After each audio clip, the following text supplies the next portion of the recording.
Vamos lá, meus amores, sejam todos muito bem-vindos novamente. Nós estamos aqui dando continuidade à nossa preparação para o concurso aí de oficial de promotoria do MP do Estado de São Paulo. E aí a gente já falou um pouquinho sobre o papel importante que é desenvolvido, que é desempenhado pelo Ministério Público dentro do processo civil. Só que agora a gente vai entrar numa outra temática. Nós vamos começar a falar um pouquinho sobre o tempo dos atos processuais. Os atos processuais, eles devem ser praticados dentro de qual intervalo de tempo, tá? Então, a gente vai, além de falar do tempo dos atos processuais, não podemos nos esquecer dos prazos. Como fazer a contagem de um prazo processual, né? Será que existem prazos diferentes, dependendo do sujeito envolvido no processo?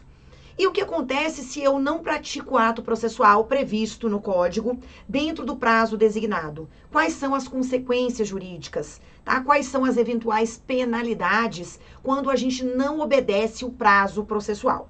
Então, percebam, na verdade aqui, eu tenho um recorte dentro do item atos processuais. Vocês já sabem que o processo, ele, na verdade, se desenvolve por meio de um procedimento.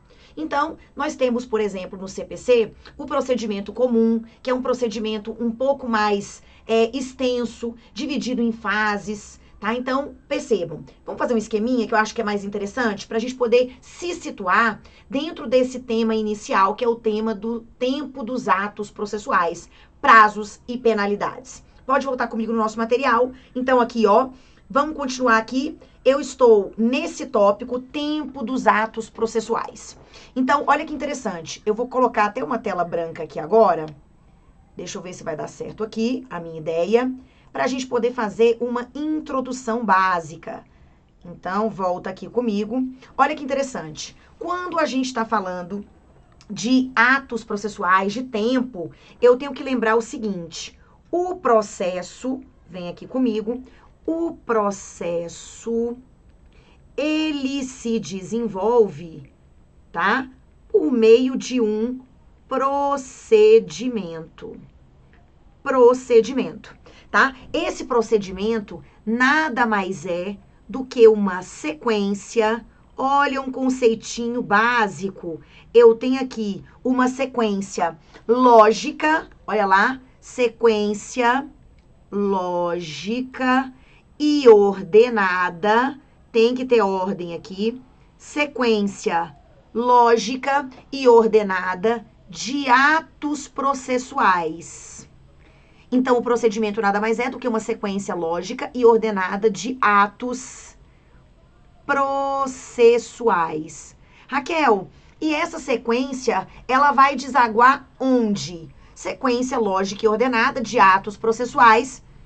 Aqui o caminho, a gente anda sempre para frente, tá? Buscando o quê? Buscando uma resposta jurisdicional. Aguardando uma resposta jurisdicional.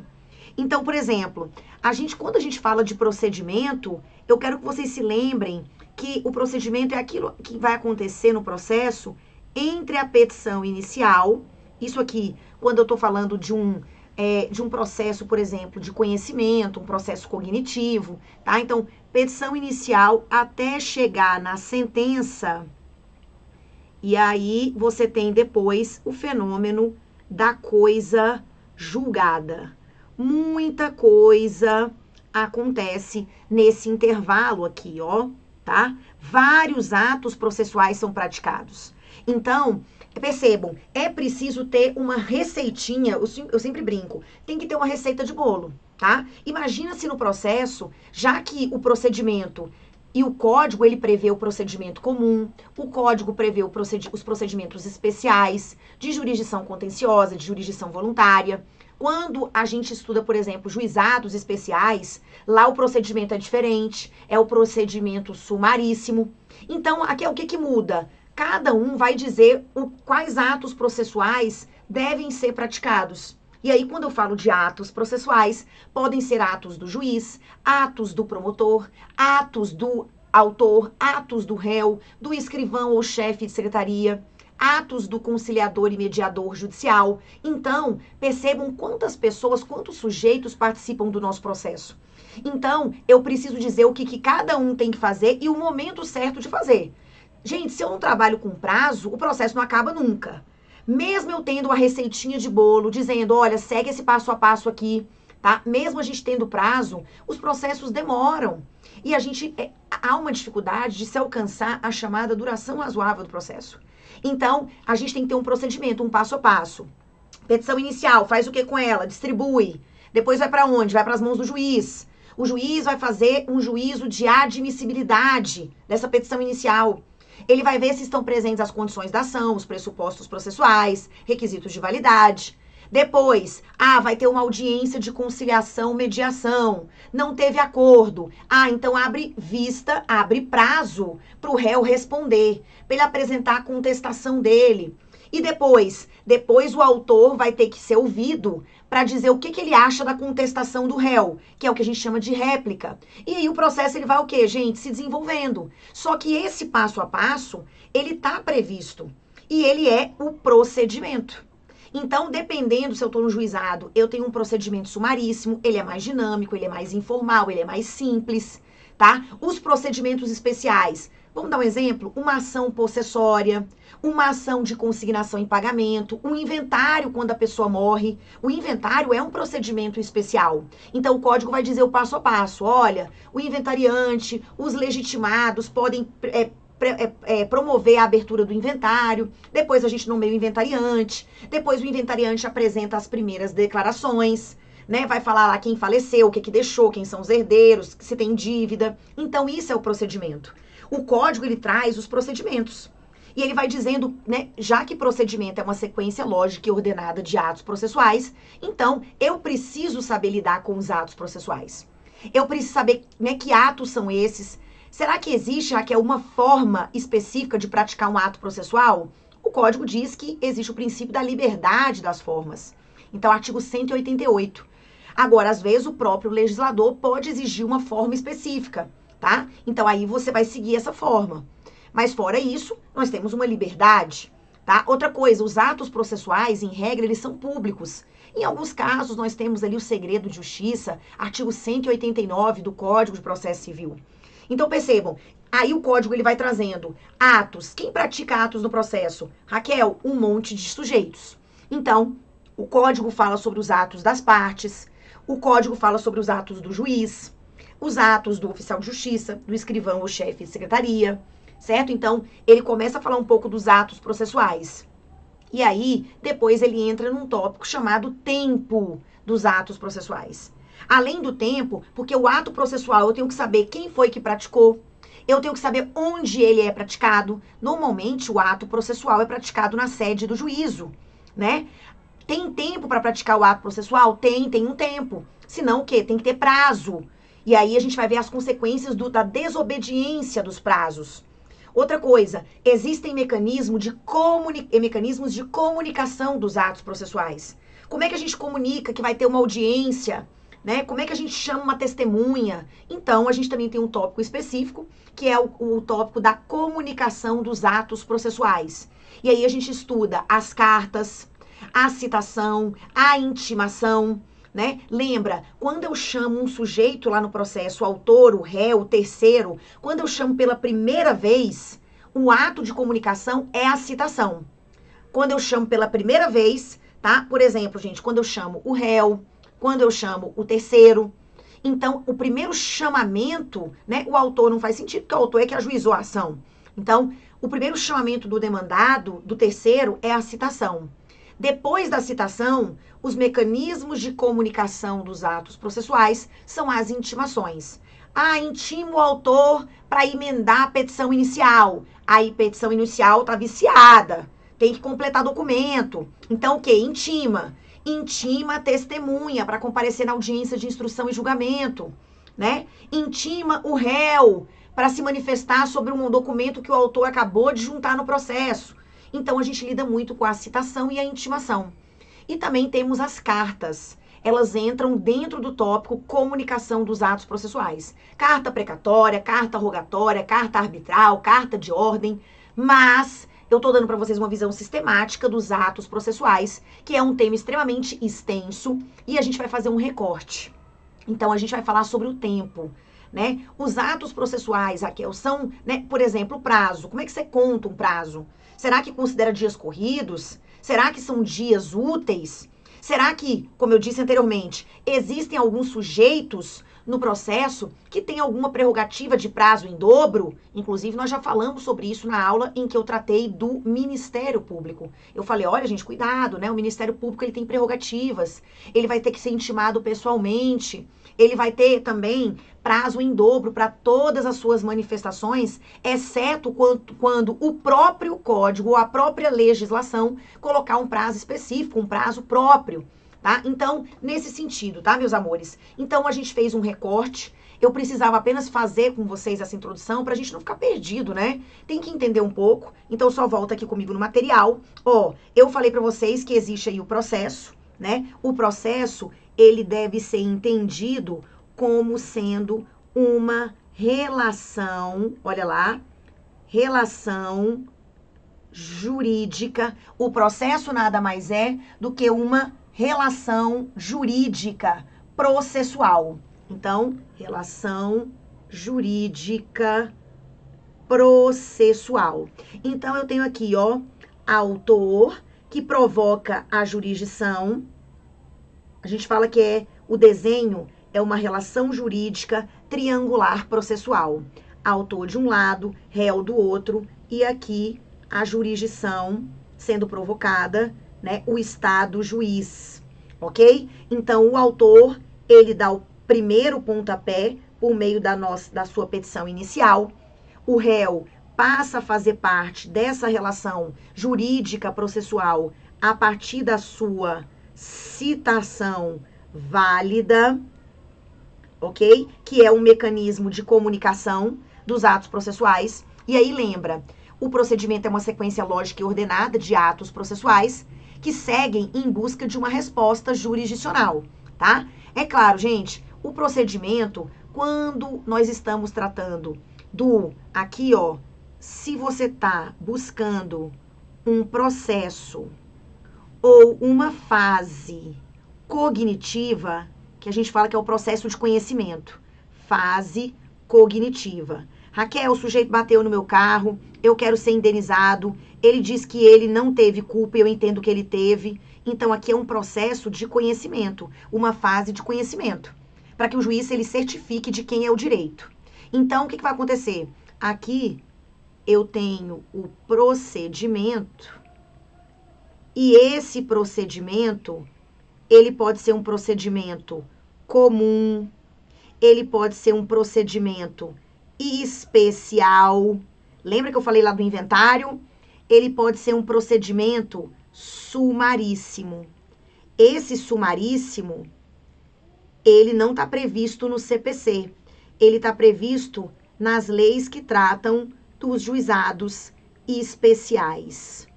Nós temos aí juizado especial estadual, juizado especial federal e juizado especial da Fazenda Pública, tá? Então, aqui, dentro de um processo ou uma fase de conhecimento cognitiva, nós temos aí diferentes procedimentos. Em cada um, você vai ter uma sequência lógica e ordenada de atos processuais sendo praticados em busca de uma resposta jurisdicional, tá? Então, o exemplo que eu dei aqui, ó, você pode colocar que o procedimento, ele vai desde essa petição inicial até a parte da sentença, a formação da coisa julgada, ok? Então, cada procedimento vai ter o seu passo a passo. Então, percebam que aqui o nosso foco é nesse tema central, atos processuais. Raquel, mas aí quando você fala de atos processuais, existem, deixa eu colocar minha canetinha aqui de novo, ó, existem atos que são atos do juiz, existem os atos que são das partes, existem atos que são praticados pelos auxiliares da justiça, atos do escrivão ou chefe de secretaria, atos do oficial de justiça, eles são os auxiliares da justiça.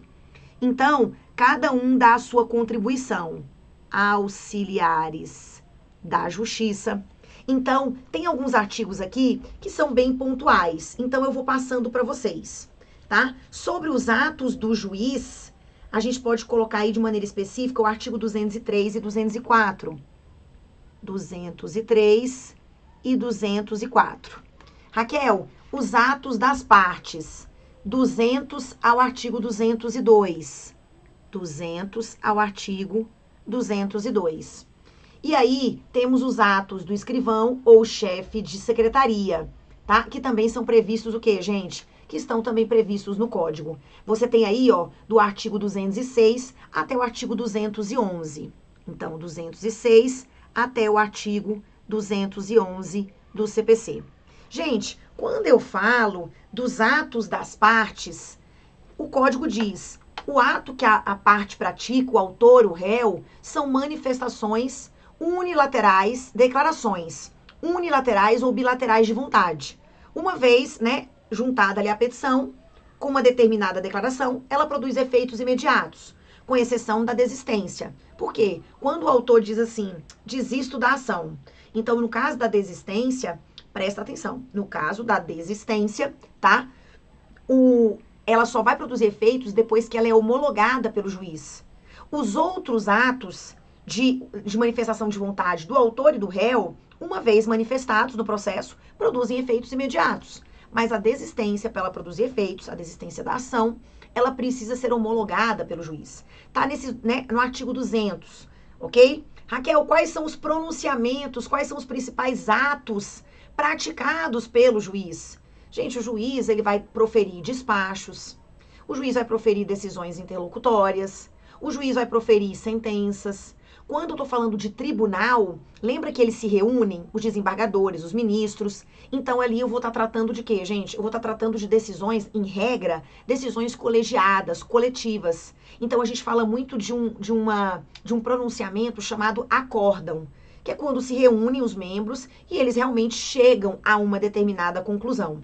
Então, a gente vai ver que o juiz, ele tem um tempo também para praticar os atos processuais que competem a ele. Então, o juiz vai ter prazo para dar as decisões interlocutórias, o juiz vai ter prazo para proferir as sentenças. É claro que quando o prazo, gente, é do juiz ou é para o auxiliar da justiça, eles são prazos mais flexíveis. A gente costuma dizer que os prazos para o juiz, eles seriam prazos impróprios, tá? Então, assim, dá uma flexibilizada. Agora, quando a gente fala prazo para o réu contestar, prazo para o autor recorrer, então, gente, são super prazos próprios. Se você não cumpre, ele vai ter normalmente uma consequência negativa, tá? Então, pode voltar aqui comigo.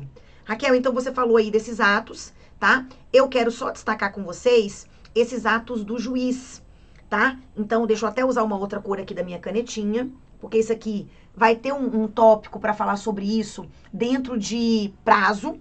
Então, ó, quando eu trato aqui dos atos do juiz, vou puxar a setinha aqui, eu tenho o juiz, ele profere despachos.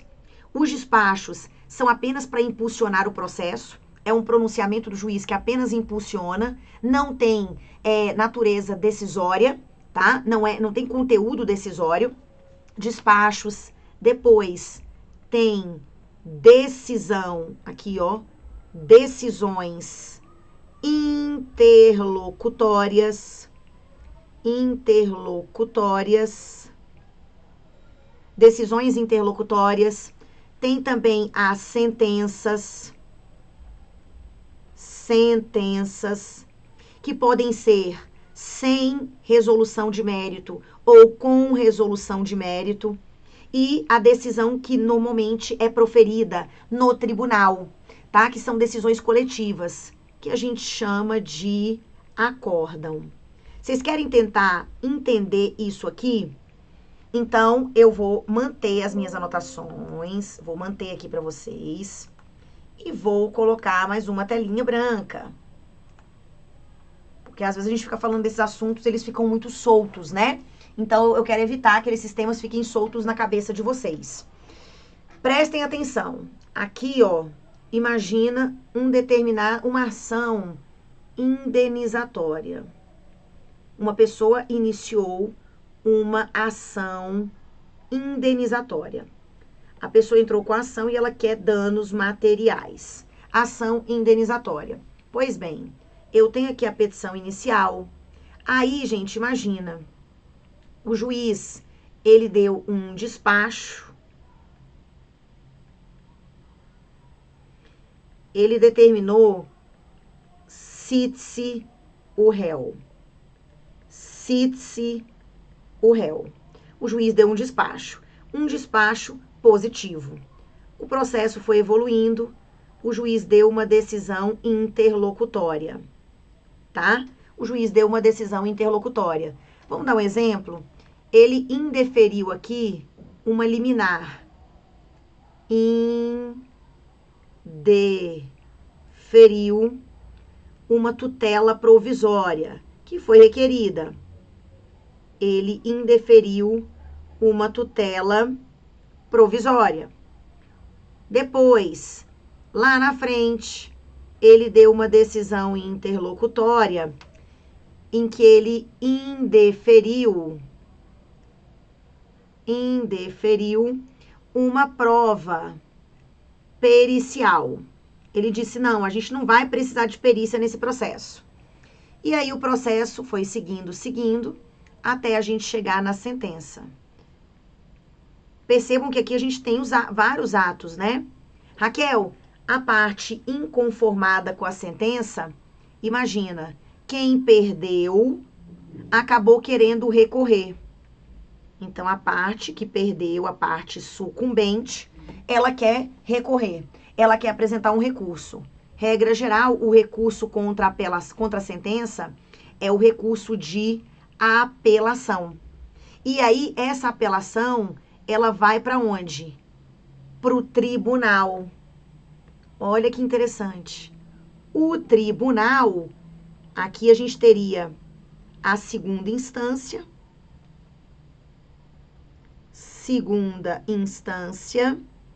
Raquel, onde foi proposta essa ação?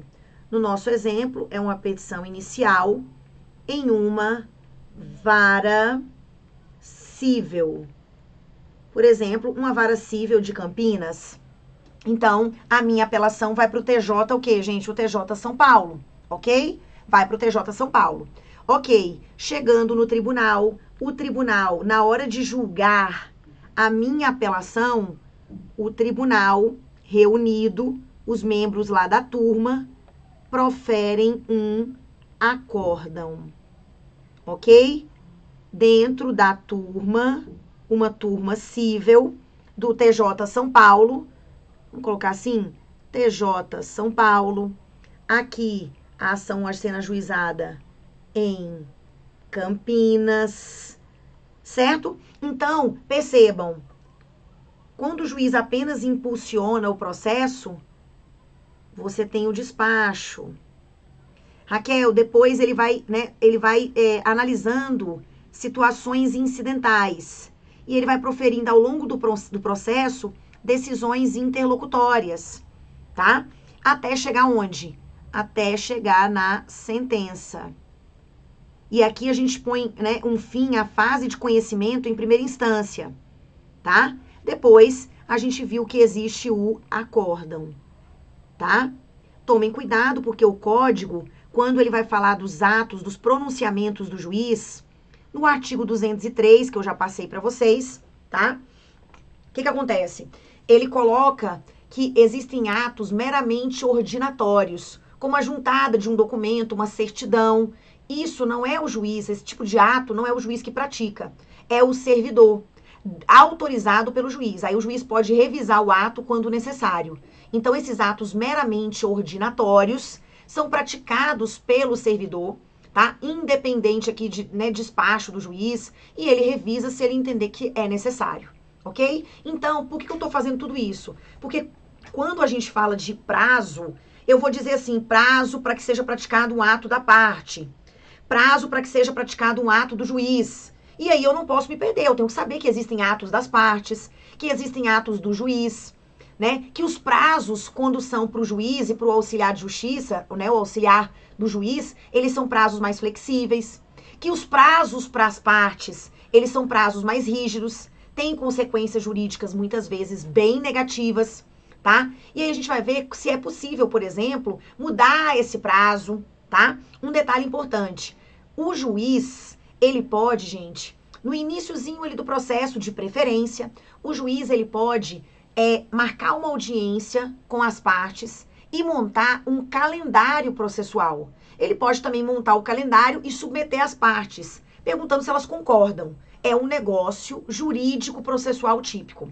Então, Raquel, mas o que se faz nesse calendário processual? Gente, nesse calendário processual, o juiz ele vai colocar todas as datas.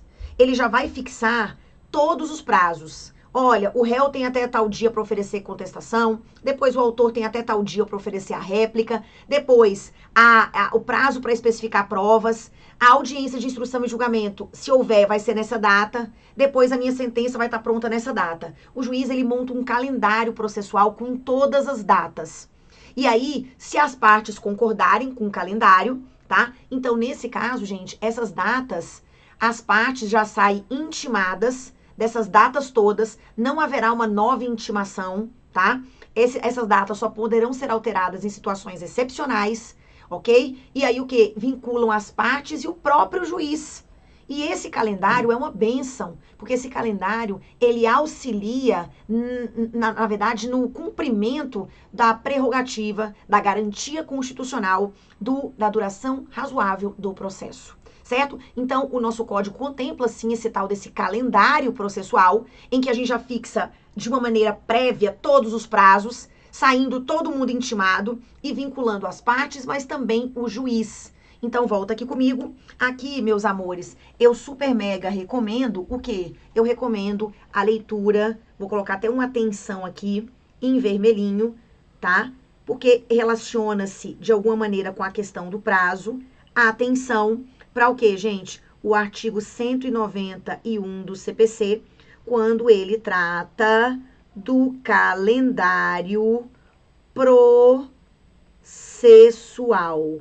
Calendário processual, certo? Que aí, lembrem-se, vincula as partes, mas vincula também o nosso amiguinho juiz. Certo? Nós vamos aqui para um rápido intervalo e a gente volta já fazendo análise dos dispositivos legais pertinentes. E eu tô esperando vocês.